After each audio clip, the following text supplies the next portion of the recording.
Hello, good morning सर्वांना. तर आज आहे संडे. संडे म्हटलं की सकाळी सगळ्यांकडेच नाश्ता असतो.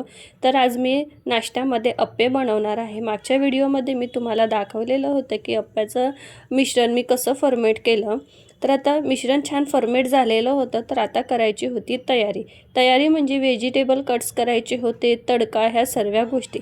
तर त्यासाठी मी अगोदर छान व्हेजिटेबल कट्स करून घेतले. कट म्हणजे चॉपरमध्ये छान बारीक केले. चॉपरमध्ये बारीक केल्याने सर्व व्हेजिटेबल छान बारीक बारीक पण कट होतात आणि खाताना पण छान वाटतात. त्यानंतर मी छान चॉपरमध्ये बारीक करून घेतले. नंतर तडका तयार केला. तडक्यामध्ये मी इथे मुगाची डाळ आणि तीळ टाकलेली आहे. मला तीळ प्रचंड आवडतं अप्प्यामध्ये. ते सर्व छान मिक्स करून घेतलं. चवीनुसार मीठ टाकलं आणि बॅटर थोडं पातळ केलं कारण की मला बॅटर थोडं घट्ट वाटत होतं.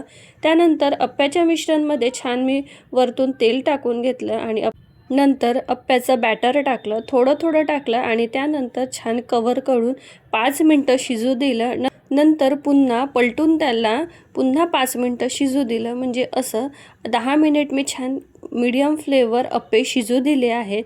त्यानंतर मी इथे शेंगदाण्याची चटणी तयार केलेली आहे. शेंगदाण्याच्या चटणीचा व्हिडिओ ऑलरेडी आपल्या चॅनलवर आहे, तुम्ही नक्की जाऊन बघू शकता.